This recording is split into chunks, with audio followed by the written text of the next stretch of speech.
to deal with the situation. At this point, all schools have been removed from lockdown. Once the scene was declared safe by law enforcement, Saugus students were transported to Central Park via city and district buses to be reunited with their families. We are currently in the process of formulating a plan to care for our school and our community, and will continue sharing updates as we learn more, including for the plan for the days ahead. Tonight at the Santa CLARITA Activity Center, from 5 to 7 p.m., we will have grief counselors and mental health professionals available for our community. We will continue to work together with law enforcement, the City of Santa CLARITA, and our community partners. We encourage the Hart District family to check with our website for regular updates. Thank you.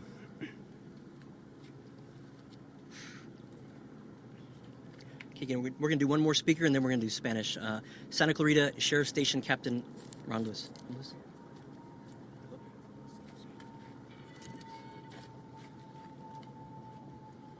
Good morning, everyone, and thank you for coming to get the message out to the community. My name is Robert Lewis, and I am the captain for Santa Clarita Valley Sheriff Station.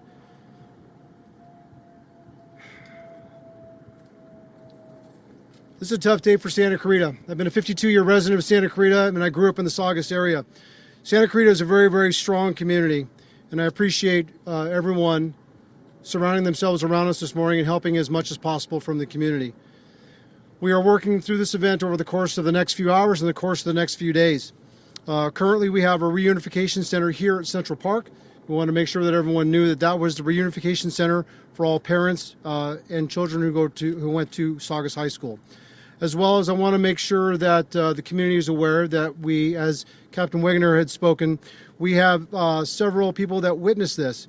And we are going to be talking to them, and we've been in contact with them and their parents to make sure that they know that they are safe. So we're getting the communication out to the public as quickly as possible and getting the information out to everyone and all the residents. As we move forward over the course of the next few days, I'd like to look in every single camera's eye and look in every eye of every resident of Santa Clarita and the surrounding area and everyone who helps us.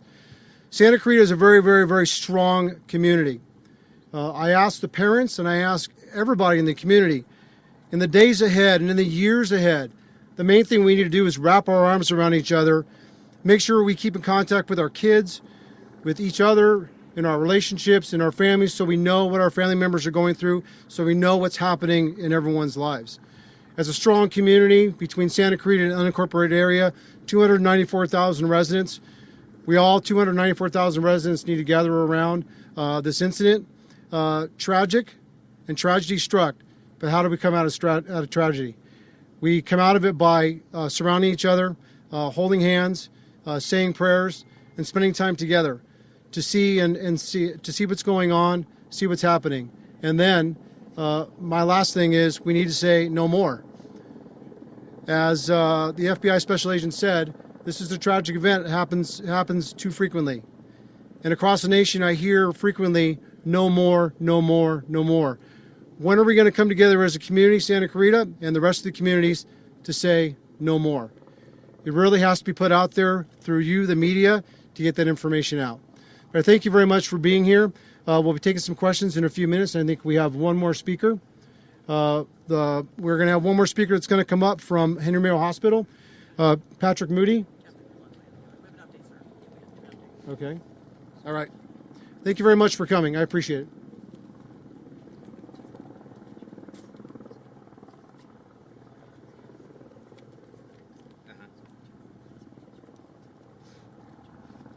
Okay, now the sheriff is going to do a Spanish interview with the assistance of Homicide Captain Kent Wegener. A las 7:38 de esta mañana recibimos una llamada de emergencia en la estación de Santa Clarita del Alguacil, y esa llamada indicó que había una balacera, un tiroteo en la escuela de Saugus High School. 2 minutos después, los alguaciles llegaron a la escuela superior y encontraron 6 víctimas que habían sufrido heridas de balas. Ellos lograron, con ayuda de los bomberos, rescataron a los 6, los transportaron a los hospitales locales, y resulta que uno de los 6 víctimas era el sospechoso de la balacera. Después pudieron revisar toda la evidencia en video y encontraron evidencia de que sí, el estudiante fue el culpable de la balacera y él en este momento está siendo tratado por sus heridas. Él sufrió una herida en la cabeza que fue inflicto por él mismo, un intento de suicidio. Los otros 5 víctimas son 3 niñas, 2 niños de edades entre 14 y 16 años. Desafortunadamente, a las 9:23 de esta mañana, la niña de 16 años sí falleció por heridas que recibió en la escuela. Sus padres están con ella en ese momento y pues extendemos todo nuestro cariño y el amor que podemos darle a esta familia en su momento de tragedia y a todos los que fueron involucrados en este asunto. Y we're going to go. Jefe, ¿nos podrá decir cuáles son las medidas que van a tomar las autoridades para evitar una tragedia como esta en el condado? Las medidas que sí estamos tomando en este momento, que siempre estamos alerta a cualquier amenaza, ya sea por las redes sociales, amenazas dirigidas por carta o un testigo que puede identificar a alguien que está haciendo una amenaza seria. Lo tomamos toda la información en serio y entonces estamos revisando cada amenaza para averiguar tan de serio sea la amenaza. Y entonces hemos podido prevenir varios tiroteos en las escuelas por la advertencia de que hay una amenaza. Hay comentarios de que este chico supuestamente en las redes sociales hizo un comentario amenazando a este plantel educativo. ¿Qué medidas o cómo reaccionó la autoridad? Esa información la estamos desarrollando en este mismo momento y no tenemos información para confirmar eso. El tipo de arma fue una calibre 45 semiautomática y la evidencia de video demuestra que él sacó el revólver o la pistola de su backpack y entonces inmediatamente disparó a los 5 y después se disparó él mismo en la cabeza.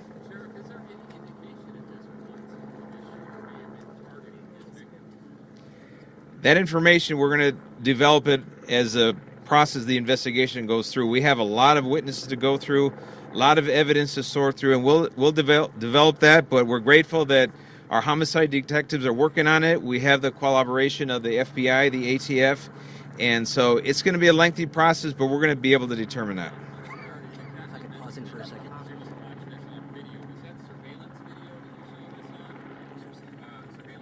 The investigators looked at the surveillance video from the school, not cell phone video. It's an established video system, and they watched it themselves.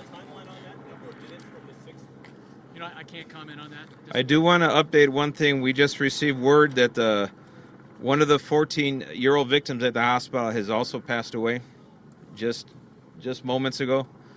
So our fatalities now were 2. So with heavy heart, we're going to move forward with the investigation, figure out what went wrong. And I hate to have Saugus be added to the names of Columbine, Parkland, Sandy Hook, but it's a reality that affects us all throughout the nation, something we're going to have to deal with. And as Captain Lewis said, we got to figure out what are we doing wrong and how can we stop this from happening in the future. So we'll figure that out over time.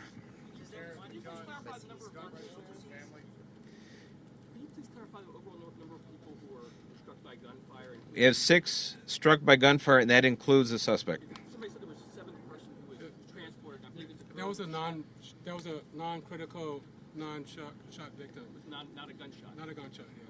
Right. I interviewed a girl who was in a choir class who said there was a girl who was huddled with her sheltering for about 20 minutes. Who herself was shot. Discovered she was shot, and then she was taken out. I guess when the police first arrived. So I wonder if she may have gone to the hospital later or something. Well, she'd probably be one of those 6, but we'll sort through all of that as time goes on. Is it male? No, it's a male student. That we're still working to develop that. Okay. Is there any evidence there was any kind of bullying that might have been? We're way too early in the investigation to be able to figure that out, but we'll be able to get to that, sir. There's a report that there was many off-duty deputies that have children at the school that were also able to be among the first responders. Do you know if that's true? Yes, as the fire chief said, this school, a lot of our local, from our department, from the fire department, from other police departments, this area has an awful lot of law enforcement presence there. So it would not surprise me if they were available and did respond. No, I have not seen it personally. Can you clarify whether the suspect was one of those critically injured or whether he is also dead? Can you clarify that? He's one of the ones, he shot himself in the head, so he's in grave condition. He is not one of the ones that has passed away.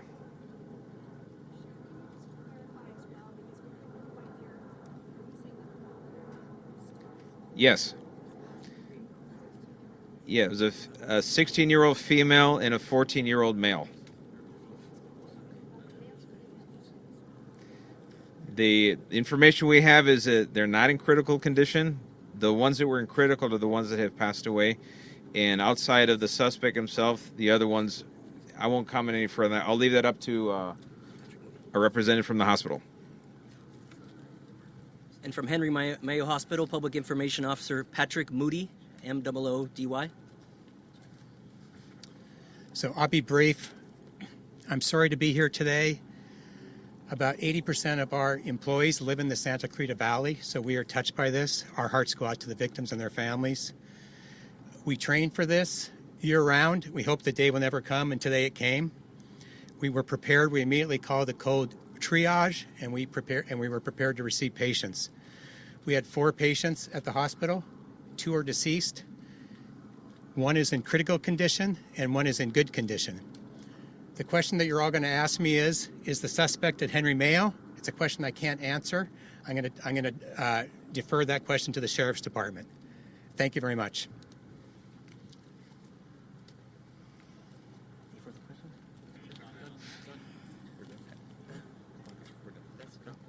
Okay, without further ado, that's going to be it for this evening's press conference. There will be updates put out later. Please follow social media and Los Angeles County Sheriff's Department's Facebook and internet pages. We'll try to get any updated information out as soon as we can. Thank you.